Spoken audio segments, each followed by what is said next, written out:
पलायन रोको, नौकरी दो। महात्मा ज्योतिबा फूले और माता सावित्रीबाई फूले की जीवनी पर एक फिल्म बनी जिसको सेंसर बोर्ड ने जो है वो प्रतिबंधित कर दिया। जो हमारा शोषण के खिलाफ संघर्ष का इतिहास है उसको नहीं दिखाने दिया जाता।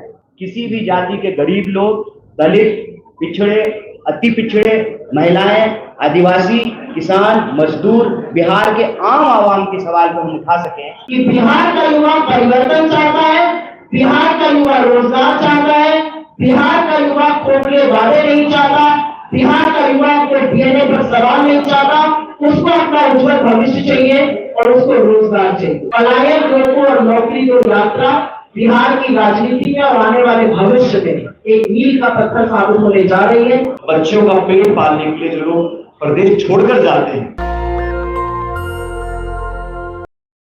पूरे देश में, बिहार में जिस तरह से बेरोजगारी बढ़ी है उसका आवाज देने वाला आज कोई नहीं था। तो पलायन रोको, नौकरी दो के आज 26वां दिन यह हमारा यात्रा है। जो सरकार है रोजगार की बात नहीं करती, युवाओं की बात नहीं करती, जो नरेगा मजदूर है उसकी बात नहीं करती। ये सभी वस्तु संदर्भित है। इसके मैं बड़े ही सम्मान पूर्वक अगर मैं सभी चाहे तो मैं अपना नाम सुनूंगा।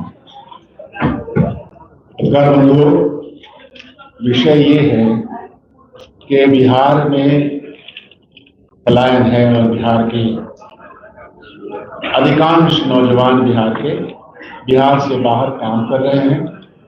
चाहे वो शिक्षा का क्षेत्र हो, काम करने का क्षेत्र हो, कोई ऐसा जिला नहीं है जहां से 1,00,000 2 लाख से कम लोग बाहर काम नहीं कर रहे। ये समस्या विकराल रूप ले रही है। जिन प्रदेशों में वो काम कर रहे हैं वहां भी उनके काम की स्थिति अच्छी नहीं है। और जब भी कोई राज्य अपने लोगों को रोजगार नौकरी नहीं देता, अपने लोगों के शिक्षा की व्यवस्था नहीं कर पाता, अपने लोगों के स्वास्थ्य की व्यवस्था नहीं कर पाता, अपने यहाँ इंडस्ट्रियल डेवलपमेंट नहीं कर पाता, तो पलायन की समस्या होती है। आज बिहार में किसी दूसरे राज्य के लोग काम करते हुए नजर नहीं आते, लेकिन बिहार का प्रवासी दूसरे तमाम राज्यों में काम करता हुआ नजर आता है। ये इसलिए नजर आता है कि ये एक बहुत बड़ा फेल्यूर है।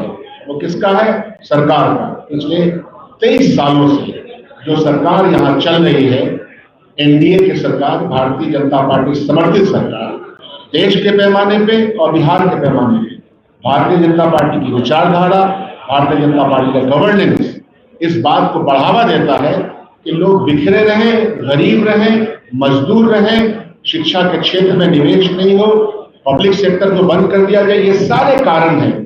तो आज जो संदर्भ है पलायन का संदर्भ और मजदूरी जो उनको मिलती है या जो जिस क्षेत्र में हो गए हैं, इन सब के खिलाफ कांग्रेस पार्टी ने, एनएसवाई यूथ कांग्रेस ने लीड लिया है। आप सबके सामने है।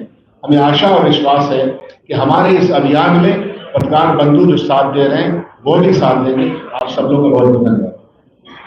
मैं अपने छोटे भाई कन्हैया से आग्रह करता हूँ कि आप चले हैं, संवाद आपने बनाया है लोगों के साथ, आपको इन्हीं सब काम की वजह लोग जानते हैं।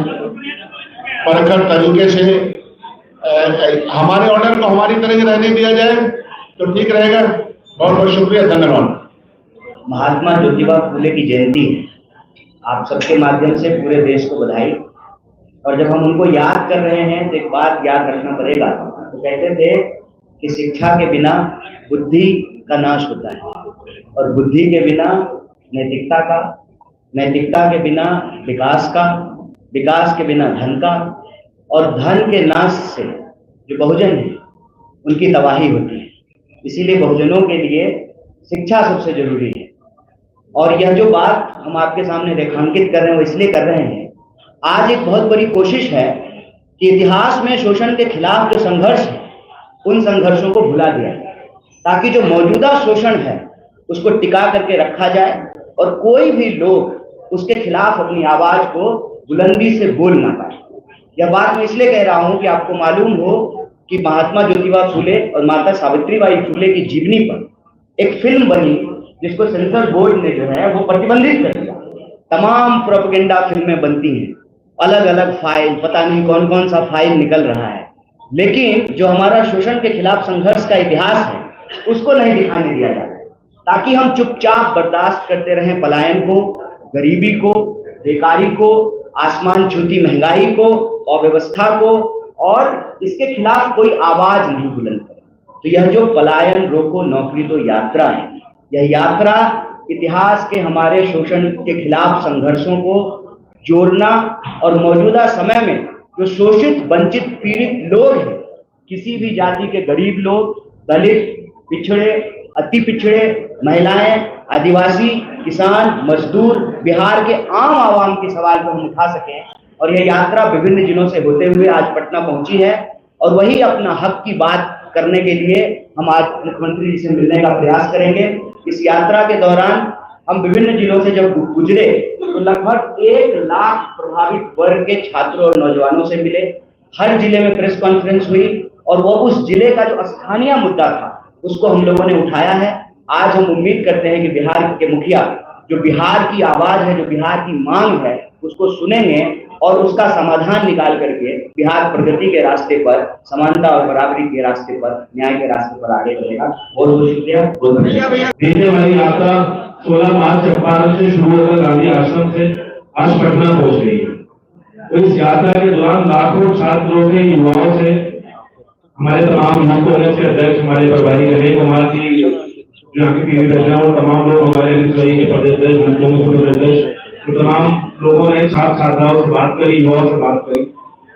और एक चीज तो तय हुई है बात करने को लेकर कि बीजेपी और जेडीयू सरकार धन की नौकरी नहीं देना चाहती, यहाँ पे सिर्फ धन की नौकरी देना चाहती है। जिस तरीके से बिहार का युवा छात्र प्लान करने को मजबूर है, छात्रों से बात की, उन्होंने बात करा कि किस तरीके से डिग्री को ग्रेजुएशन 5-5, 6 साल लग जाते हैं करने के लिए। पूरा एकेडमिक ईयर जो रोड डिस्टर्ब है, पेपर लीक एपिक सेंटर बनता जा रहा है बिहार का। तो छात्रों की हालत आप देख सकते हैं, किस तरीके से छात्र पलायन करने को मजबूर है पूरे बिहार का। और बिहार का देश में अहम रोल है। आप देश में देखेंगे 15 अगर छोटे डॉक्टर होंगे तो उसमें 7 से 8 बिहार से अस्पताल होते हैं। तो बिहार की इतनी ऊर्जा है, बिहार के नौजवान छात्रों में इतना टैलेंट है, उसके बावजूद यहाँ के नौजवान को, छात्रों को पलायन करने को मजबूर है सरकार, करवा रही है पलायन। हमने नीतीश कुमार जी ने समय भी मांगा था मिलने का, अभी तक हमारा कोई जवाब नहीं आया उससे मिलने का नीतीश कुमार जी की तरफ से। तो ये भी एहसास होता है कि छात्र और नौजवान उनके लिए कितना महत्व रखते हैं। तो ये यात्रा आज हमारी पटना में है, इसके बाद हम ये आवास में भी जाएंगे, बात करना चाहेंगे मुख्यमंत्री जी से। और इसके बाद खास तौर पर जो वो छात्र जो अग्निपथ स्कीम के कारण आने के कारण 1.5 लाख भर्तियां पेंडिंग थी, वो छात्र भी हमारे साथ चले, उनका दर्द समझा हम लोगों ने। बिहार से बड़ा छात्रों का समूह था जो देश की फौज में जाता था, देश की फौज में जाने का सपना तोड़ा। तो ये सब देखते हुए, तमाशा देखते रहे यहाँ की प्रदेश सरकार को, बीजेपी सरकार के साथ रहेगी। तो बस यही कहना चाहूंगा कि जिस तरीके से युवाओं को, छात्रों को दरकिनार कर दिया सरकार, हमें एक उम्मीद है। और छात्रों, नौजवानों ने हमसे संकल्प भी लिया। वो संकल्प क्या था? बिहार के नौजवान छात्रों ने भी संकल्प किया, तमाम हमारे जो छात्र संगठन है उस यात्रा में करने के बाद उन्होंने संकल्प किया कि खास तौर पर जो बैकवर्ड है, ओबीसी है, ईबीसी है, माइनॉरिटी, आदिवासी छात्र है, उनके ऊपर ये सरकार डबल आक्रमण कर रही है। तो मैं व्हाइट टी शर्ट पहनकर एक कार्यक्रम भी शुरू करा कि जिसको लगता है कि देश संविधान से चलना चाहिए, जिसको लगता है कि देश में बहुमत की राजनीति होनी चाहिए, जिसको लगता है देश में आदिवासी, माइनॉरिटी, दलित, एससी, ओबीसी के छात्रों को न्याय मिलना चाहिए, वो व्हाइट टी शर्ट पहने, तमाम पूरे देश में उनकी बात करें। मैं आगे के वक्ताओं से बोलूंगा, आपकी बात करते हैं। यात्रा का 27वां दिन है और यात्रा का आखिरी दिन है। यहाँ पे हम मिलाप करने जा रहे हैं सीएम का, क्योंकि जो बिहार की आवाज है, युवाओं की आवाज है, वो सुनने को ये बीजेपी और जेडीयू वाले तैयार है। आज मुझे गर्व है कि हमारे यूथ कांग्रेस की टीम, एनएसए की टीम और यूथ कांग्रेस के साथियों ने लगातार इस मुद्दे पे बात की और यात्रा की कि बिहार की राजनीति में मुद्दा जात का नहीं है, बिहार की राजनीति में मुद्दा धर्म का नहीं है। मुद्दा वो है जो बिहार के युवा, बिहार के लोग झेल रहे हैं, और कल्याण उसमें सबसे बड़ा एक मुद्दा है। क्यों बिहार के लोग इतने मजबूर होते हैं कि अपने परिवार वालों को, घर वालों को छोड़ के बाहर प्रदेश में मजदूरी करने जाना पड़ता है। क्यों बिहार में ऐसी सुविधाएं नहीं मिलती, रोजगार नहीं मिलता, यहाँ का युवा पलायन कर रहा है। यहाँ पे पेपर लीक होता है, भर्ती घोटाला होता है। तो क्या एक ही एग्जाम्पल सेट करना चाहते हैं जेडीयू बीजेपी वाले कि वो लोग बिहार में जिनके पास काला धन है, बहुत पैसे हैं बीजेपी नेताओं के जेब में डालने के लिए, उनके बच्चों को नौकरी मिलेगी, लेकिन वो बच्चे जिनके माता पिता के पास काला धन नहीं है, मिडिल क्लास फैमिली से हैं, गरीब फैमिली से हैं, वो जितनी मर्जी पढ़ाई कर ले, उनका कोई भविष्य नहीं है, क्योंकि अंत में पेपर लीक होगा या भर्ती घोटाला होगा। तो मैं अपने स्टेट प्रेसिडेंट यूथ कांग्रेस के गरीब दास जी से, सूरज जी से, जो एनएसए के यहाँ के बिहार के स्टेट प्रेसिडेंट और तमाम लोगों से, और जो हमारे पेंडिंग भर्ती वाले थे, तो यात्रा में दिन रात एक चले, मैं फिर से उनका बहुत बहुत धन्यवाद करता हूँ और गर्व करता हूँ। ये हमारे साथियों ने जो असली बिहार के मुद्दे हैं उसको उठाने का काम किया। बिहार तर्पण की भूमि है, त्याग की भूमि है, बिहार क्रांति की भूमि है। बिहार वो भूमि है जिसने गांधी को महात्मा के पथ पर चलाने का पहला काम किया, और बिहार के युवा ने जब जब मन बनाया है तब तक इस देश में क्रांति आई है, तब तक बिहार की राजनीति ने करवट बदली। असलियत यह है कि बिहार की 13 करोड़ से ऊपर जनता में करीब 8 करोड़ वो लोग हैं जो 25 वर्ष से आयु में कम है। 8 करोड़ लोगों के बारे में बिहार में 20 साल से मुख्यमंत्री रहे नीतीश कुमार जी, जो तथाकथित डबल इंजन की सरकार चल रही है, वो उनके बारे में क्या सोचती है? आपको बिहार की सड़कों पर दिख रहा है, आपको बिहार के पलायन में दिख रहा है, आपको पेपर लीक में दिख रहा है, आपको कलकराती ठंड में जिन युवाओं पर पानी की बौछार डाली गई, जिन पर लाठियां और डंडे बरसाए गए, उनके जज्बे में दिख रहा है। बिहार जब रोजगार मांगता है, बिहार जब सड़कों पर उतरता है पेपर लीक के खिलाफ, उस पर प्रशासन का जो प्रताड़ना है वो सरकार का असली चेहरा है। बिहार के युवा पलायन इसलिए नहीं कर रहे कि उनको बिहार की अपनी भूमि से प्रेम नहीं है। बिहार के युवा पलायन इसलिए कर रहे हैं क्योंकि 20 साल से मुख्यमंत्री रहने के बाद, डबल इंजन की सरकार चलाने के बाद, बड़े बड़े दावों और खोखले वादों के बावजूद बिहार के युवाओं के लिए रोजगार नहीं बना है और बिहार के युवाओं को मजबूरी में पलायन करना पड़ रहा है। असलियत यह है कि चाहे वो सेंट्रल गवर्नमेंट और बीजेपी की डबल इंजन का एक डब्बा और डबल इंजन का दूसरा डब्बा, डबल इंजन के एक डब्बे से आप रोजगार मांगिएगा तो आपको पकौड़ा करने की सलाह देने लगते हैं, डबल इंजन की दूसरे डिब्बे से रोजगार मांगिएगा तो आप पर लाठियां बरसाने लगते हैं, और इसी के चलते बिहार का युवा पलायन कर रहा है। लेकिन अगर बिहार का विकास होना है, अगर बिहार को इस देश की अग्रिम पंक्ति में खड़े रहना है, तो बिहार अपनी 60% आबादी को नकार कर, उनको भूलकर, उनका भविष्य बिना उज्जवल किए आगे नहीं बढ़ सकता है।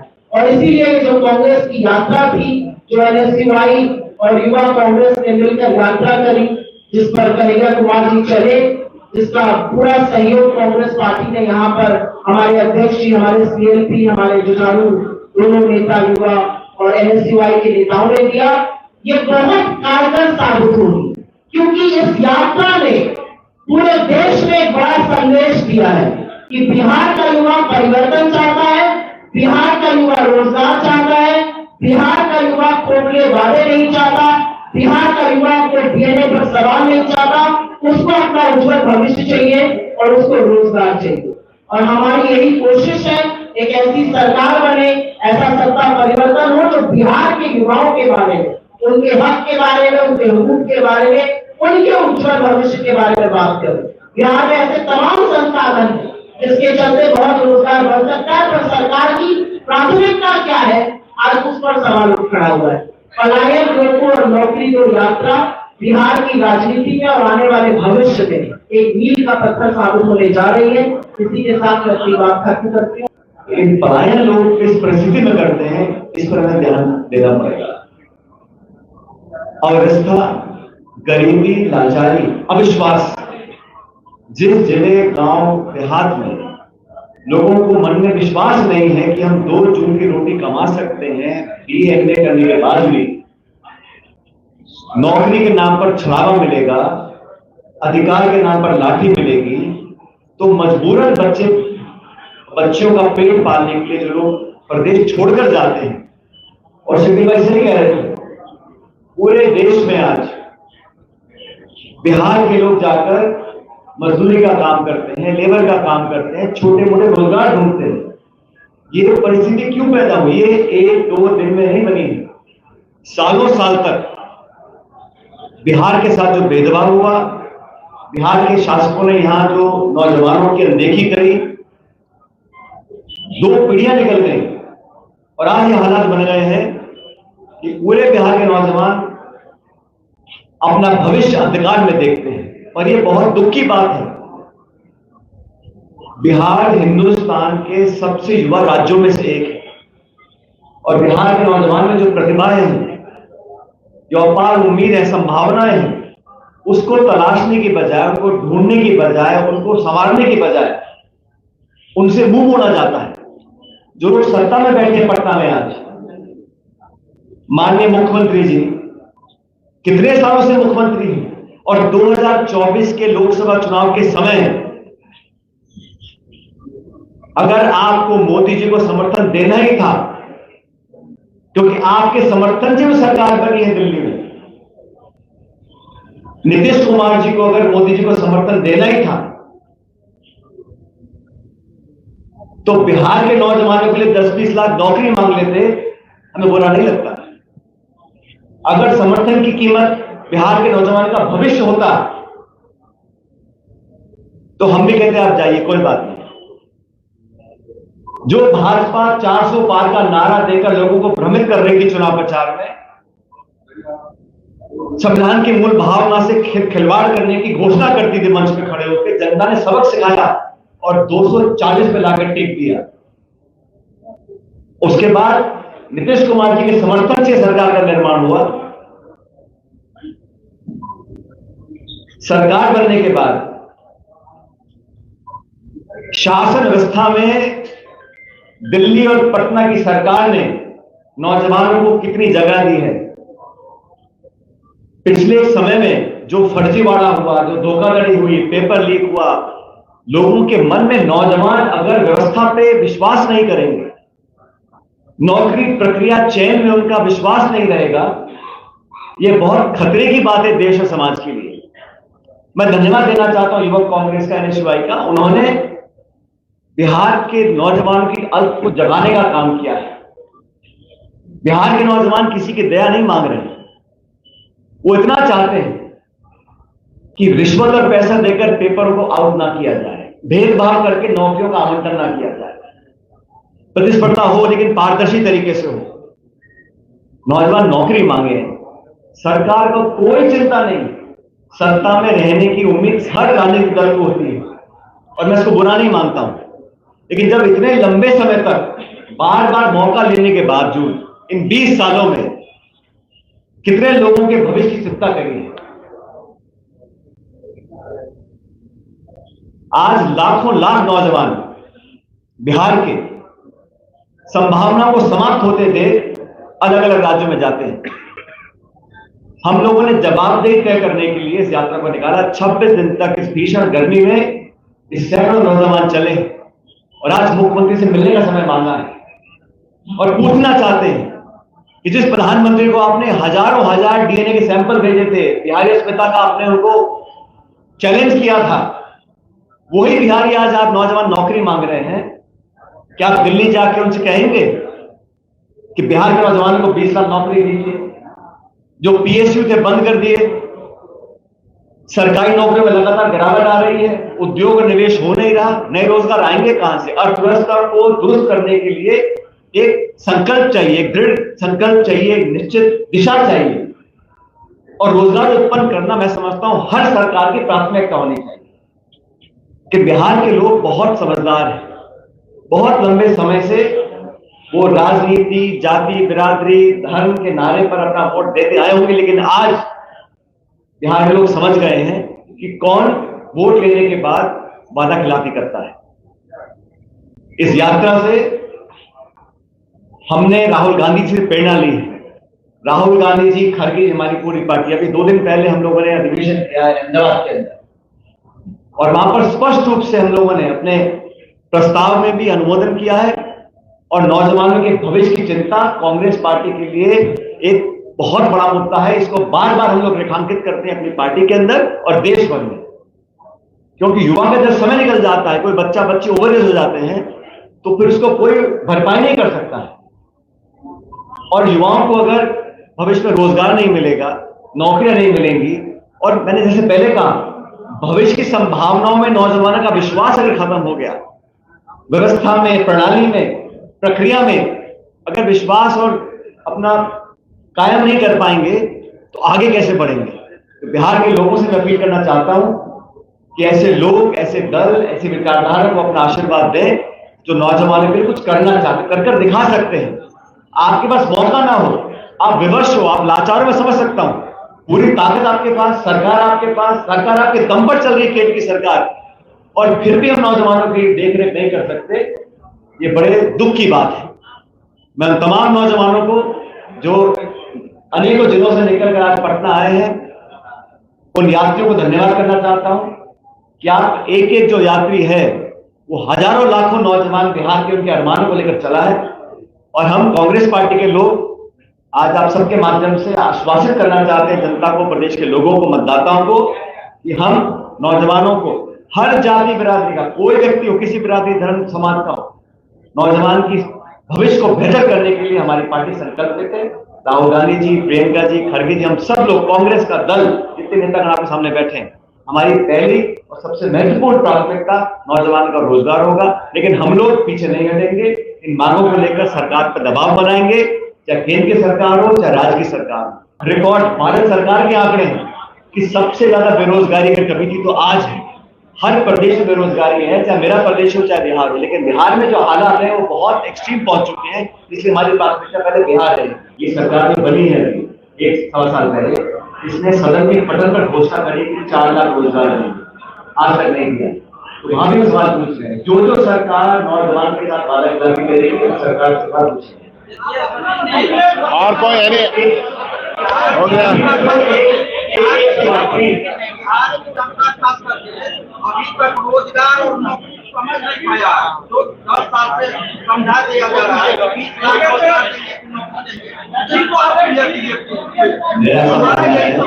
बिहार के लोग बहुत समझदार हैं, चुनाव में बहुत से मुद्दे आएंगे, लेकिन हमको लगा ये मुद्दा मार्मिक है, ये मुद्दा लोगों से जुड़ा है। हर घर में आज लोग इस बात से पीड़ित हैं, इसलिए यात्रा निकाली है और लाखों लाख लोग इस यात्रा से जुड़े हैं। मुझे लगता है कि हमारी आवाज को पूरा प्रदेश सुनेगा और हमारे राष्ट्रीय जनता भी चलेगा। लास्ट बताइए, आप बोलिए। देश में आतंकी हमले को, घटनाक्रम को अंजाम देने वाला कोई भी व्यक्ति हो, अगर वो कानून के शिकंजे में आता है तो अच्छी बात है। इसकी शुरुआत यूपी सरकार ने हुई थी, उसका अंत युवा के आज भारत आ गया, कानून अपना काम करेगा और जिसने इस घिनौनी हरकत को अंजाम दिया उसको कानून से सख्त सजा मिलेगी। दस्तक की आपसे गुजारिश है कि अगर इसको बचाना चाहते हैं तो नेशनल दस्तक को सब्सक्राइब करने के लिए रेड कलर के सब्सक्राइब बटन को दबाएं, फिर बेल आइकन की घंटी दबाएं। नेशनल दस्तक को बचाने के लिए बहुत जरूरी है कि हर खबर को शेयर करें, लाइक करें, कमेंट जरूर करें।